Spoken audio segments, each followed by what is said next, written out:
दोस्तों, हमारे चैनल पर शक्ति ज्ञान में आप सभी का स्वागत है। तो धर्म बड़ा है या लक्ष्मी मित्रों, आप हमारी कहानी में खो जाएं। उससे पहले आप हमारे चैनल को सब्सक्राइब अवश्य कर लें और कहानी के अंत तक बने रहें। यह कहानी बहुत ही ज्ञानवर्धक है। इस कहानी को सुनने के बाद में जीवन में कभी भी धन की कमी नहीं रहेगी। तो आइए समय को खराब ना करते हुए कहानी की तरफ गौर करते हैं, क्योंकि यह कहानी थोड़ी बड़ी है। बीच में विचलित नहीं होना। यदि तुम इस कहानी को पूरा सुनोगे तो समझ पाओगे कि धर्म बड़ा है या लक्ष्मी। और जो भी इस कहानी को सही से सुनता है उसके जीवन में कभी भी धन की कमी नहीं रहती और वह अपने रास्ते से कभी भी नहीं भटकता। देखिए, एक बार धर्म और लक्ष्मी में बात ही बात में बहस होने लगी तो धर्म बोला, मैं बड़ा हूं, मेरे बिना सब कुछ बेकार है। उधर माता लक्ष्मी कहने लगी कि मेरे बिना सब बेकार है ना, खाना ना सुख शांति कुछ भी नहीं। अब इस प्रकार से धर्म और लक्ष्मी अपने अपने को बड़ा बताने लगे। जब कोई भी निर्णय नहीं निकला तो दोनों देवता राजा इंद्र के पास गए और जाकर के बोले, आप हमारा फैसला कर दो। इंद्र ने कहा, बात क्या है? तो धर्म और लक्ष्मी कहने लगे कि हम दोनों में से कौन बड़ा है। अब तो लक्ष्मी और धर्म की बात सुनकर के इंद्र बड़े ही परेशान हो गए और मन में विचार करने लगे, यदि मैं माता लक्ष्मी को बड़ा बताता हूं तो धर्म चल जाएगा, और यदि मैं धर्म को बड़ा बताता हूं तो लक्ष्मी मां रूठ जाएंगी और हमेशा के लिए मैं गरीब हो जाऊंगा। अब इंद्र देवता ने बहुत ही समझदारी से निर्णय लिया, क्योंकि वह किसी को भी नाराज करके अपना नुकसान करना नहीं चाहते थे। अब वह कहने लगे, मैं सही गलत का निर्णय नहीं ले पा रहा हूं। मैं तुमको एक बात बताता हूं, तुम एक कम करो, तुम पृथ्वी लोक पर चले जाओ, वहां राजा विक्रमादित्य के पास जाओ, वही तुम दोनों का फैसला सही करेंगे। फिर तुम्हें मालूम पड़ जाएगा कि तुम दोनों में से कौन बड़ा है। अब इस प्रकार इंद्र देवता की बात को सुनकर कि धर्म और माता लक्ष्मी पृथ्वी लोक पर राजा विक्रमादित्य के पास आ गए। अब धर्म और लक्ष्मी दोनों कहने लगे कि हम दोनों में से कौन बड़ा है, आपको सही निर्णय करना है, इसीलिए हम आपके पास में आए हैं। फिर दोनों ने राजा विक्रमादित्य के सामने अपनी अपनी बात रखी।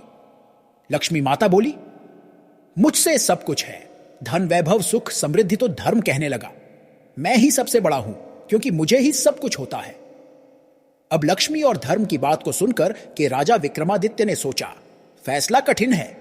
यदि माता लक्ष्मी को बड़ा कहा तो धर्म चल जाएगा, और यदि धर्म चला गया तो सब कुछ बेकार है, और यदि मैं धर्म को बड़ा कहा तो लक्ष्मी रूठ जाएंगी।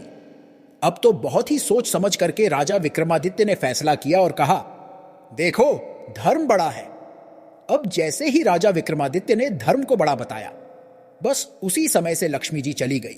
विक्रमादित्य यह बात जानते थे कि लक्ष्मी मुझसे रूठ गई है, और फिर उनके पास से धीरे धीरे सब कुछ चला गया।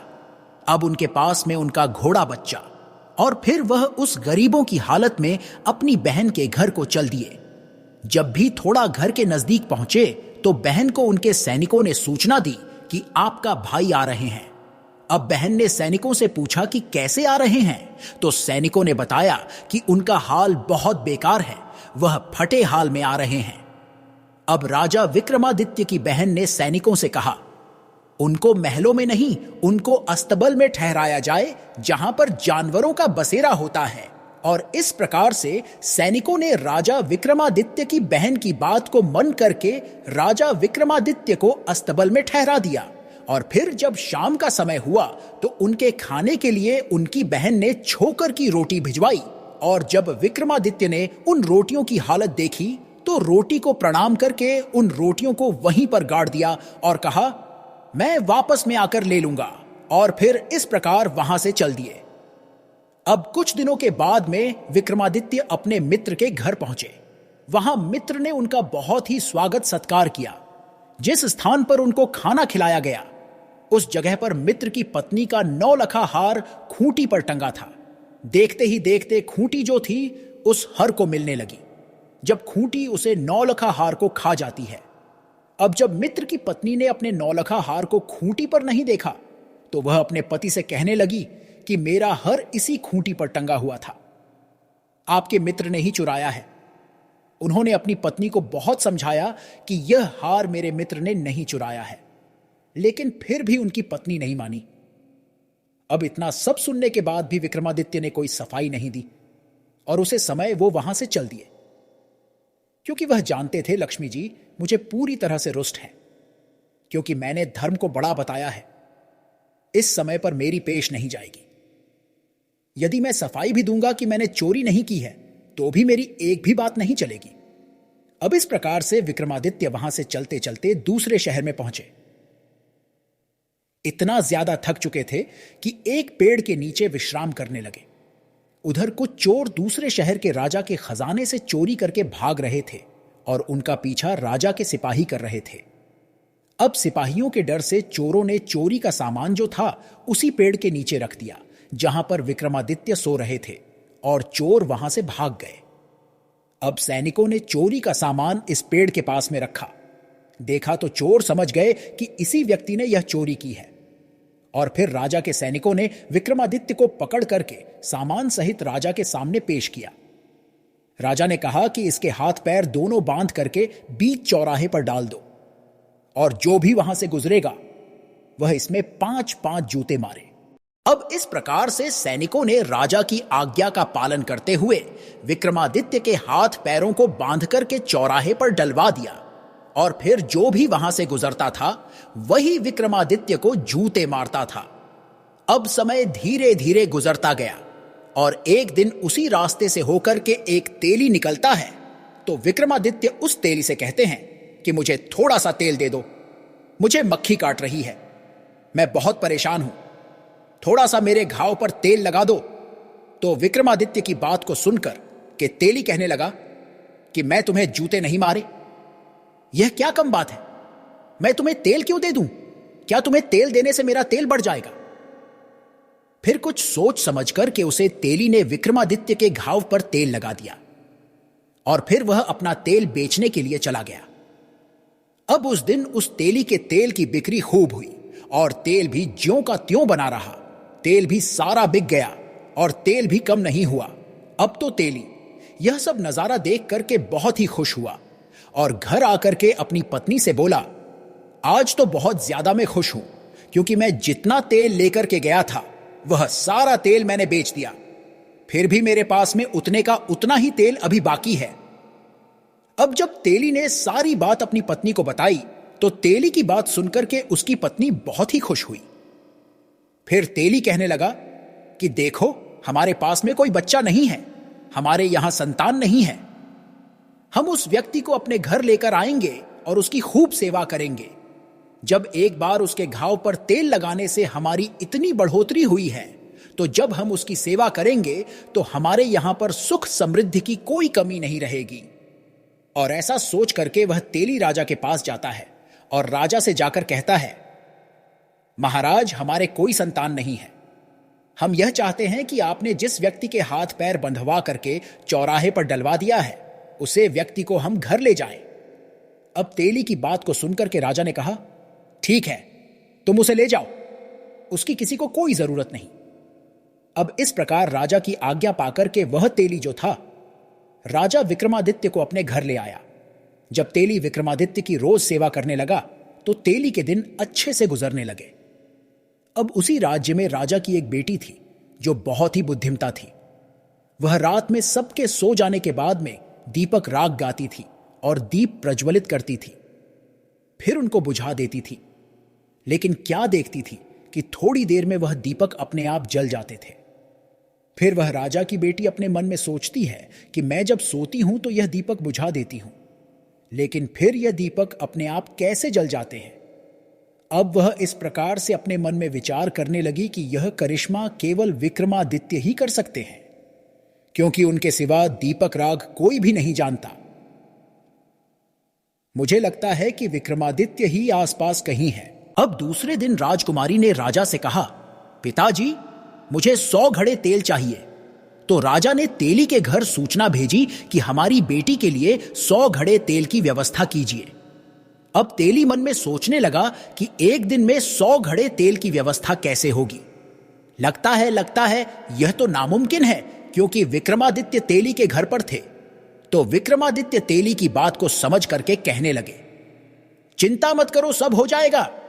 परेशान होने की आवश्यकता नहीं है, मैं सब कर लूंगा। और दूसरे दिन जब सुबह होती है तो तेली हैरान रह जाता है, क्योंकि उसके घर में पहले से ही 100 घड़े तेल रखा हुआ था। अब इस प्रकार वह तेली राजा के यहां पर 100 घड़े तेल भिजवा देता है। और उधर वह राजकुमारी अपने पिता से कहती है, पिताश्री, अभी एक कम करो, तेल की व्यवस्था हो गई है। अब मैं बहुत खुश हूं और आप चारों तरफ मेरे स्वयंवर की सूचना करवा दो। अब अपनी बेटी की बात को सुनकर के राजा ने वैसा ही किया और अपनी बेटी के स्वयंवर की सूचना चारों ओर भिजवा दी। उधर विक्रमादित्य तेली से कहता है कि स्वयंवर में मुझे भी जाना है। तो तेली कहने लगा, बेटा तुम कैसे जा सकते हो राजा, बहुत नाराज होगा। अब जब विक्रमादित्य नहीं माने तो तेली विक्रमादित्य को लेकर के उस राजकुमारी के स्वयंवर में पहुंच गया और एक किनारे पर जाकर के विक्रमादित्य को बिठा दिया। अब जब राजकुमारी माला लेकर के सब जगह देखी हुई घूमती हुई वहीं पहुंच गई जहां पर विक्रमादित्य बैठे थे, तो यह सब देख कर के लोग कहने की राजकुमारी की लगता है तबीयत खराब है। फिर तो राजा ने अपनी बेटी को पानी पिलाया और फिर से मल दी और कहा, बेटी फिर से माल लेकर घूमो। अब तो राजकुमारी दोबारा भी घूमती घूमती वहीं पहुंच गई जहां पर विक्रमादित्य बैठे थे और फिर राजकुमारी ने जाकर के विक्रमादित्य के गले में माला डाल दी। अब सभी लोग वहां पर कहने लगे, लगता है यह जानबूझ करके अपना भविष्य खराब कर रही है।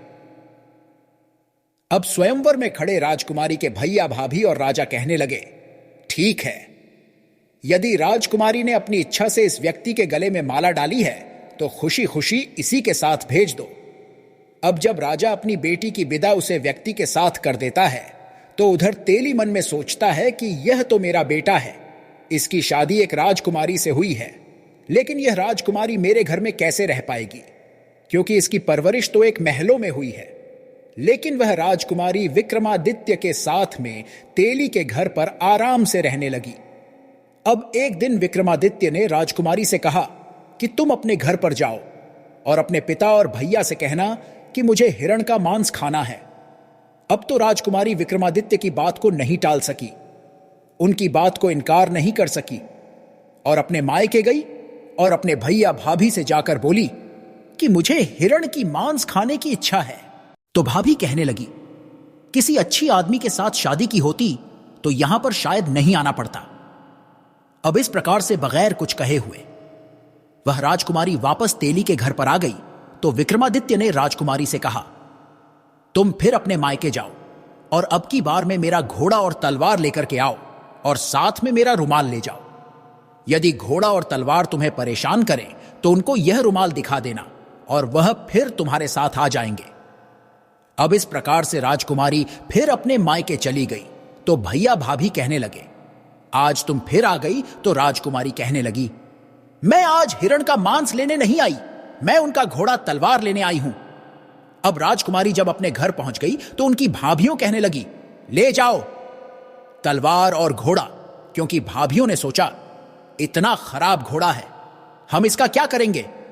अब जब राजकुमारी घोड़ा व तलवार लेने पहुंची तो घोड़ा मारने व तलवार काटने के लिए बढ़े तो इस समय पर राजकुमारी को याद आ गया और उसने आगे बढ़कर के जो रुमाल विक्रमादित्य ने दिया था, वह जैसे ही उसने घोड़ा और तलवार को दिखाया तो वह एकदम से दोनों शांत हो गए और फिर राजकुमारी घोड़ा और तलवार को लेकर के वापस आ गई। अब दूसरे दिन सुबह विक्रमादित्य ने राजकुमारी से कहा कि मुझे शिकार पर जाना है और फिर वह घोड़े के पास पहुंचे और उस पर बैठने की कोशिश करने लगे। अब यह देखकर राजकुमारी के आंखों में आंसू आ गए और उस पर बैठने की कोशिश करने लगे। अब यह देखकर राजकुमारी की आंखों में के आंसू आ गए तो उसने मुंह दूसरी तरफ कर लिया, मगर विक्रमादित्य ने राजकुमारी के आंसू देख लिए थे, इसीलिए एकदम से घोड़ा दौड़ते हुए वह वहां से निकल गए। अब जंगल में दूर जाकर के विक्रमादित्य ने हिरण, शेर व अनेक जानवरों का शिकार किया और उनकी पूंछ कान काट लिए और उनको वहीं पर छोड़ दिया।